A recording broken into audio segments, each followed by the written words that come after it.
Hey, what's going on, everybody? It's your boy Gerald Moore Jr. reporting live from Columbus, Ohio, Bronzeville, King Lincoln District.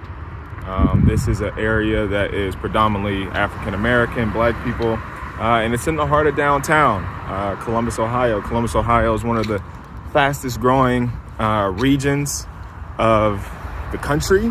There's a lot of opportunity here for people that have money and ideas and things of that nature. The cost of living, the lifestyle isn't as expensive as other places in America. Now, I have a very broad perspective. I was born in Rochester, New York, was raised in the Washington, D.C. area, Prince George's County, one of the wealthiest Black suburbs and counties in America, period. So, I grew up around a lot of wealth and Black people. And so when you are inundated in that life, it becomes the norm.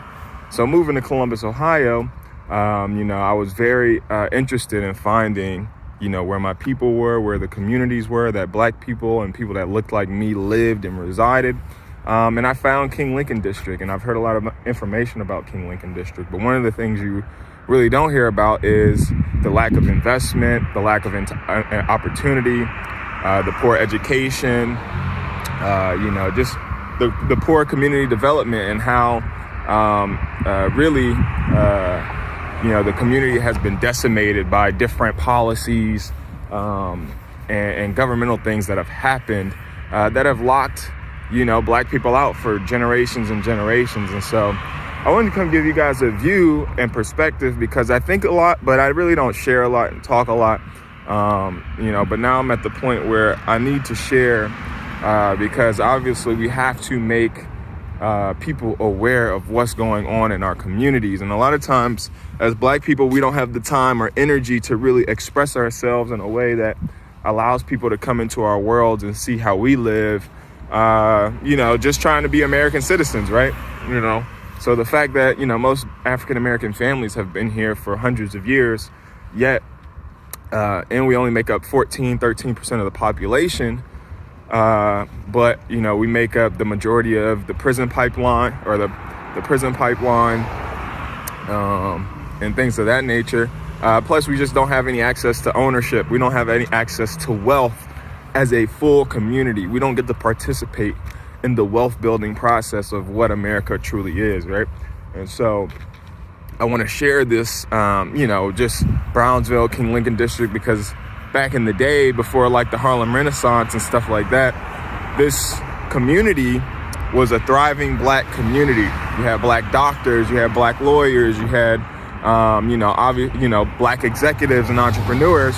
But what happened? How did we get to the point that now this community is basically, I would say, desolate, to say it at best. But it's just, life, right? I gotta lock my car real quick.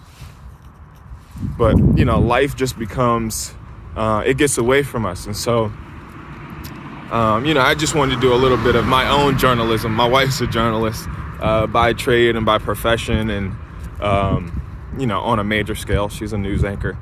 But, I wanted to come out and be on the ground and share, my perspective, my view of what the things I see are going on in our communities. And so this is just my perspective. You can see, there's some development going on here. I don't know what they're building right here, but hopefully, some good development. But yeah, the city is trying to do more. But we know that cities and governments can only do so much. A lot of investment comes from private investment. So it's people with millions of dollars that can come out and invest. So here's Capital Equities. Is the one, retail restaurant space for lease. So Capital Equities, I can assure you, is not a Black-owned company. It's not a Black-owned real estate or development company or management company. So there you go, right? Right in the heart, And so a lot of times, right, affordable housing, we can't afford, the same level of affordability that white people can. So affordable housing in a Black community is completely different than affordable housing in a white community. We have to address that. Also, when you are in Black communities, they are watching you, right? Look at that. So, how many corners do we have police cameras that are just watching our communities? Here's the infamous Lincoln Theater, which is definitely a bright spot of the community. A lot of plays, a lot of concerts, different things. And so that's what we need in our community. But what are the resources? How are we engaging with people? How are we, building our communities? Like, we need to build smarter communities, more connected communities. Here's the placard for the Lincoln Theater. And so, coming back off of what I was talking about, when you're around prosperity, when you're around people who have opportunity and wealth and the foresight and, just different things, man, it changes your whole perspective on the world and what you live in and how you engage with that world. And so for me, I've been very fortunate to have these different perspectives, and I'm only 30 years old.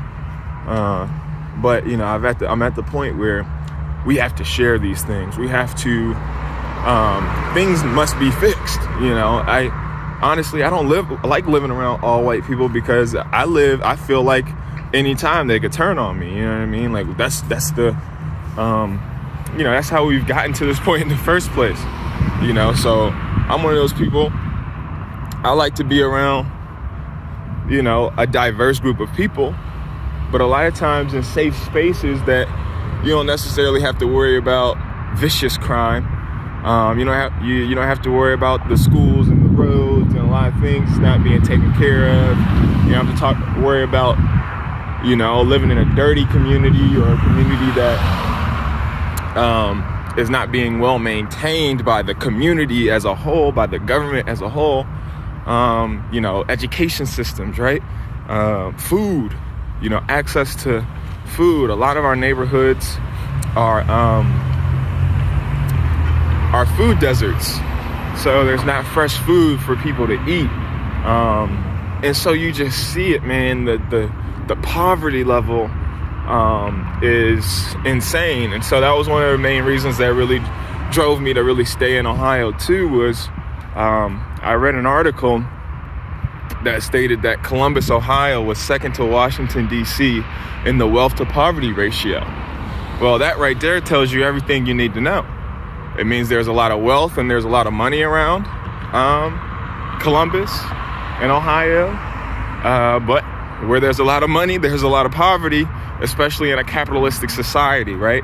Capitalism almost feeds off of poverty, because at the end of the day, in order to be a true capitalist, you have to buy low and sell high. So when you start with slavery and you enslave people for free, but they work for you, all the money that you make is free. You're not paying anything, and that's what happened with slavery. And so that's the reality that we also have to talk about. This whole economy, this whole society that we live in, I'm walking the streets. This is what America is. This is how it started. So how do we, engage? How do we educate? How do we inform? But also, dues have to be paid, right? We all pay taxes, or at least we're supposed to, right? But if you're a business owner, if you're Jeff Bezos, right? If you're Bill Gates, you probably don't pay your fair share. So here's just a little ode to Long Street. Let's read. This bridge is more than a mere crossing. It embraces Long Street as a historic center of culture, civic life, church, and commerce in the African American community. The cultural wall celebrates the diversity of our city, commemorates our rich history, and inspires our future. Mayor Michael B. Coleman, who just retired, and this is a great wall. Just showcasing all the powerful people and influences of the King Lincoln District of Columbus, Ohio. And it's powerful. But this bridge exactly is over, I think, I-270, which basically came right through the community. If you can see, that's King Lincoln District, Brownsville, African American community, right? And so I don't know the date, but if you can see back here, this is Columbus. This is the city of Columbus. So they built this highway right through the city, an African-American city, now cutting it off from the city of Columbus. So we have this bridge right here, and it's basically just showing you all the amazing people, you know, all the amazing African-American people that have had an impact on this community, in this community. And this is all stuff I'm just now learning. You know, like I said, I'm not from Columbus, Ohio. I'm not from Ohio, from the East Coast, born and raised. But I have everywhere that I live, I have to be engaged. I have to learn about the culture. I have to learn about the history. I have to learn about the people. I have to connect with the people, because that's the only way you can be a full citizen, you know, is to understand, you know, how did we get to present day, right? It's 2020. How did we get here? You know, how are we living in the second most, how are we living, you know, amongst wealth, but black people don't have any wealth? And then if you could just see right over there in the distance, I don't know if I can, let me see, this building right here that my finger's on is Nation's Children's Hospital, one of the best hospitals in the country for children. My newborn daughter, who's 7 weeks old, is actually a patient of Children's Hospital, born at OSU, Ohio State University, but cared for in the Nation's Children's Hospital NICU. Now, when companies and entities move in, it's great for the economy, but are they hiring people? A lot of times the prices of the properties go up in times like that, because you're moving in executives, you're moving in doctors, you're moving in administrators, you're moving in nurses that, you know, can afford a higher price. And America's all about capitalism. America's about real estate. You buy a house, the property value goes up if you take care of the house, if you improve the house, if the community is developing, and things of that nature. So let's look at here. Here's another church. This is the Ohio historical marker for St. Paul's African Methodist Episcopal Church. Organized in 1823 as Bethel African Methodist Episcopal Church, St. Paul AME Church is the oldest congregation of African descendants in Columbus. The church, founded by Moses Freeman and 13 other members from the Town Street Church, was originally located on the east side of Lazarus Street. Several buildings were erected to meet the needs of the growing congregation. The present edifice, located at 639 East Long Street, was completed in 1906. St. Paul has several outreach ministries, including the Prison Ministry, Alzheimer's Ministries, Karen's House, Community Development Corporation, Health Concerns Committee, Community Development Corporation, Health Concerns Committee, St. Paul Tutorial and Enrichment Program, STEP, and then St. Paul Scholarship Program, St. Paul Drama Ministry, Jammin' Jefferson Park Festival, and Church Without Walls. There you go. And so, you know, it just goes to show that obviously this is an African-American community, you know, and just check this out. This was probably, you know, definitely a part of the community, but then it's cut off by I-270 and that bridge. So, you know, it's important that we understand how these things happen. And there you go. You got the Gateway Health Wellness Center. And just like that, I mean, we're downtown Columbus. Just like that, you know? Downtown Columbus, Ohio. This is Columbus State behind me. Community College. There you have Long Street, King Lincoln, Brownsville. Let's see what else you can see from here. I mean, we can walk almost to right there. Let me see. If you see, ooh, we got art. So that's the art museum, the Columbus Art Museum. Columbus Museum of Art.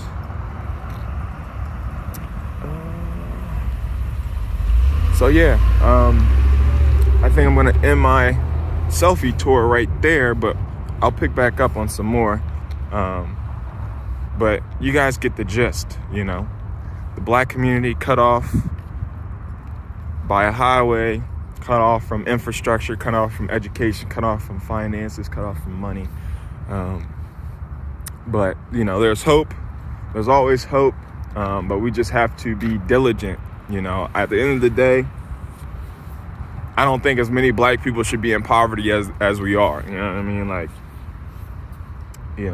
It's very sad. And I'm not crying because I'm sad right now. I'm crying because it's cold outside. And I'm freezing in the wind. I'm an easy crier for sure. I'll definitely cry about this because, it just saddens me. You know what I mean? The fact that we don't get the same opportunities, the same resources, the same access. But I can go live in Upper Arlington and they got funds for days. They got money for days. Their house values, the average house sells for $340,000. Everybody goes on vacation 2 to 3 times a year. Everybody has lake houses. Kids have cars. Kids get cars in high school. Kids get college for graduating. Kids got credit cards and good credit. Kids don't, the kids there are seen as kids. So when they mess up, they're not given penalties like they're adults. Their malice intent usually, becomes, oh, they're a child, they're a kid, you know what I mean? But when it becomes a black kid, the support is limited. The access to resources is limited. So you probably won't have a good lawyer. You probably ain't gonna have no money, So usually, we think about marijuana. Most black people are locked up for minor marijuana offenses, right? Can't even get out of jail because they can't post bond. So let's read this. The Longstreet Bridge and Cultural Wall completed in July of 2014. So it just shows you how new all of this is. This unique bridge design, a green space cap over the interstate with a public art wall and complementary architecture features, is a first in the state of Ohio. Selected by the community as one of the most important bridge crossings in downtown, the Longstreet Bridge is designed as an urban pocket park and neighborhood gateway. With the potential for a future building, the Longstreet Bridge reconnects the King Lincoln District with the Downtown Discovery District campuses of Columbus State Community College, Columbus College of Art and Design, and Columbus Museum of Art. The Cultural Wall honors the rich history of the King Lincoln District and serves as an inspiration for all. The bridge was funded by the Ohio Department of Transportation, the Mid-Ohio Regional Planning Commission, and the City of Columbus. So here you go. And it just shows you all the people who have taken a part in this project. And so I think it's important, that we capture this history as much as we can. I don't know who will see this video. I don't know who will be impacted by this video, but I hope you come out and check out the Longstreet Bridge. I hope you come out and check out this community, invest in this community, grow in this community. Don't take from the community, understand and learn the fabric and the history of what's going on, and allow black people to be as free as the white people can be. At the end of the day, everybody just want to be free. But we know you got to take freedom in today's day and age. So, it's amazing, to see all the black powerful people that typically we don't see. Nobody, the outlets, we don't have many media outlets or platforms or publishing companies or media companies. And so it's up to us as the ones who understand and know and can see and can do to really embrace the culture, celebrate the culture, and push the culture forward. And so actually, I said I was going to be done, but I'll just give you guys some more of a tour. This might be a long video. I'm going to post it straight through though, and if you guys are following me or you guys watch this video, please give this video a thumbs up, comment in the video what you think about what's happened to black communities in your community, or black cities in your community, where you live. Are there any black cities or communities where you live? See, look, we got a men's boutique right here. Barbershop. So, they're trying, but, it's hard.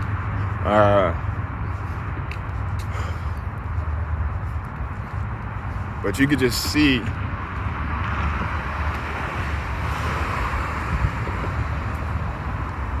kind of like the deprivation of the community.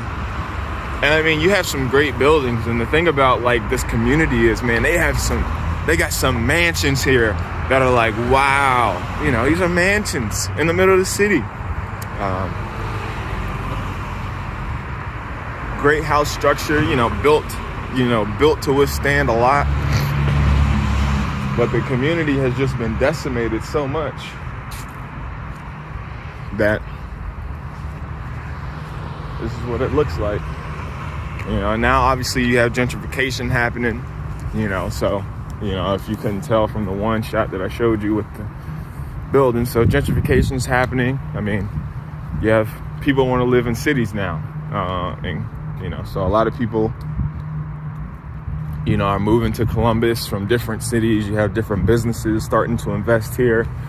So you have a lot of young professionals moving here and they want to live in the city. Well, guess what?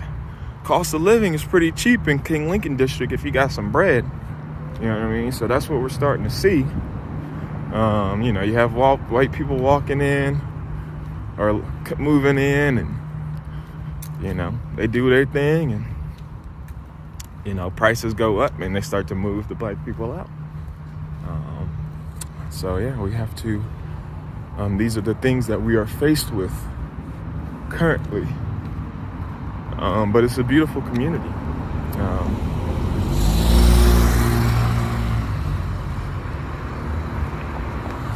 I'm walking past the Lincoln Theater again.